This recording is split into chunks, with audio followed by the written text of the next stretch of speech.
할렐루야. 오늘은 소그룹을 세우는 세 가지 사역 원리에 대해 생각해 보겠습니다.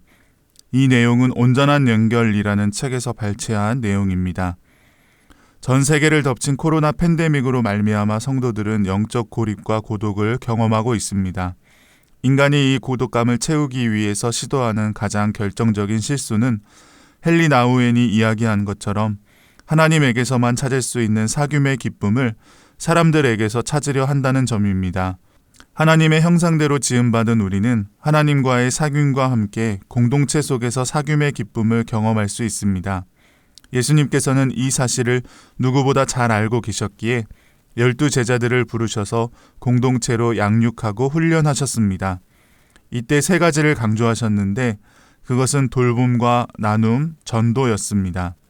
이 시간 예수님께서 강조하신 공동체의 세 가지 사역 원리를 나누며 하나님께서 설계하신 소그룹 공동체가 회복을 넘어 부흥을 경험하는 계기가 되기를 바랍니다.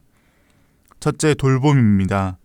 마가복음 1장에는 예수님이 제자들을 부르시는 장면이 소개되어 있습니다.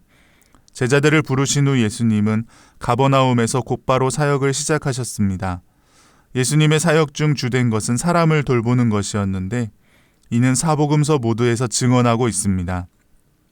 이후 예수님은 갈릴리 지역을 다니며 귀신 들린 사람을 회복시키고 병자들을 고치시는 사역을 하셨습니다. 이 과정에서 열병에 걸린 베드로의 장모를 고쳐주셨습니다. 그러자 갈릴리 전역에 예수님에 대한 소문이 나기 시작했고 그 소문을 듣고 사람들이 몰려왔습니다. 지금도 마찬가지지만 하나님을 전혀 모르는 사람들은 영적으로나 육적으로 굶주려 있습니다. 특별히 영적으로 더욱 굶주려 있습니다. 그래서 그들은 이런 소문에 민감합니다. 당시에는 병원도 없고 의학도 발달하지 못했기 때문에 예수님에 관한 소문은 한 줄기 희망이었습니다. 사람들은 병들고 귀신 들린 사람들을 데리고 예수님이 계신 곳으로 찾아왔습니다. 마가복음은 이 절박한 상황을 온 동네가 그 문 앞에 모였더라 라고 말씀하고 있습니다.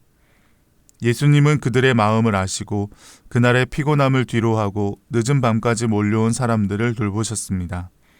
예수님은 마치 인격이 훌륭한 명의가 각종 환자들을 외면하지 않고 돌보듯이 모여든 사람들을 극진하게 돌보셨습니다. 새벽 아직도 밝기 전에 라는 말씀으로 미루어 보아 아마도 예수님은 사람들을 돌보시느라 밤을 새운 것 같습니다. 누구보다 이 일에 열심이시던 예수님은 모든 부류의 사람들에게 관심이 있으셨습니다. 대중은 물론 소그룹 그리고 그보다 규모가 작은 한 영혼에게도 관심을 가지셨습니다.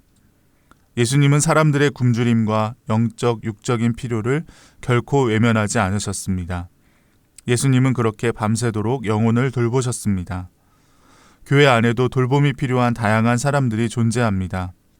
병원에 입원 중인 환자들, 불치의 병으로 시한부 생을 사는 사람들, 사랑하는 사람을 잃고 슬픔에 잠긴 사람들, 독거노인들, 장애인들, 직장을 잃고 위기에 빠진 사람들, 고독한 사람들, 무력감에서 헤어나오지 못하는 사람들, 집안에만 갇혀 살아가는 사람들, 자기 상처로 좌절한 사람들, 다양한 중독자들, 새신자들, 영적인 위기에 빠져 있는 사람들, 기타 고통스러운 문제를 겪고 있는 사람들 등입니다. 돌봄에는 긍휼히 여기는 마음이 필요합니다. 예수님께서 수많은 병자들을 불쌍히 여기신 것처럼 긍휼의 마음을 가지고 아픔을 겪고 있는 분들에게 다가가 성경적 돌봄을 베풀어야 합니다. 둘째, 나눔입니다.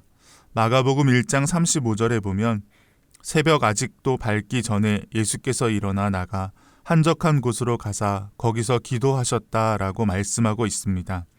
예수님은 그날 몰려든 병자들을 돌보시느라 거의 밤을 새우신 것이 분명합니다. 여기서 우리는 영적, 육적으로 지친 예수님의 재충전 방법을 알 수 있습니다. 바로 하나님 아버지께로 나가는 것입니다. 아직 날이 밝기도 전에 나가서 기도하시며 새 힘을 간구하셨습니다. 기도는 이처럼 하나님과의 친밀한 교제요 나눔입니다. 이때 기쁨과 영광만 나누는 것이 아니라 아프고 힘든 상황도 하나님과 함께 나누어야 합니다. 우리는 이와 같은 예수님의 행보를 거울 삼아 코로나 엔데믹 상황에서 공동체가 나아갈 방향을 정할 수 있습니다. 공예배를 통해 하나님과 교제하고 소그룹 모임을 통해 사람들과 교제하는 것입니다. 신앙생활은 이 두 가지 나눔, 즉 하나님과의 나눔과 사람들과의 나눔이 균형 있게 조화될 때 건강해지는 것입니다. 이때 중요한 것은 항상 말씀 중심의 나눔이 되어야 한다는 것입니다. 말씀에 기초하지 않은 나눔은 수다나 시간 낭비에 불과합니다. 그러나 말씀에 기초한 삶의 나눔은 유익이 있습니다. 셋째, 전도입니다. 제자들은 늘 몰려드는 군중에게 관심이 있었지만 예수님은 또 다른 영혼들에게 눈을 돌리셨습니다. 이것은 마태복음 9장 35절로 36절에서 확인할 수 있습니다. 예수께서 모든 도시와 마을에 두루 다니사 그들의 회당에서 가르치시며 천국 복음을 전파하시며 모든 병과 모든 약한 것을 고치시니라. 무리를 보시고 불쌍히 여기시니 이는 그들이 목자 없는 양과 같이 고생하며 기진함이라. 예수님은 이처럼 두루 다니셨고 무리를 불쌍히 여기셨습니다.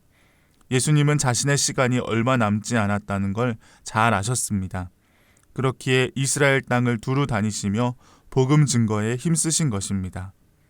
우리도 이 땅에서 영원하지 않습니다. 영혼을 사랑하고 그들을 주님께로 인도할 수 있는 시간이 얼마 남지 않았습니다. 예수님이 12명의 제자를 택하면서 이들에게 약속하신 것이 무엇입니까? 너희로 사람을 낚는 어부가 되게 하겠다는 것입니다. 예수님은 3년간 소그룹을 통하여 제자들을 훈련시키시면서 이 약속을 지키셨습니다. 목적이 이끄는 삶의 저자로 유명한 릭 워렌 목사는 새들백 교회를 개척하여 수만 명이 출석하는 교회로 성장시켰습니다. 이 교회의 성장 동력은 소그룹입니다. 교회에 정기적으로 출석하는 성도보다 소그룹에 참석하는 사람의 수가 더 많다고 합니다.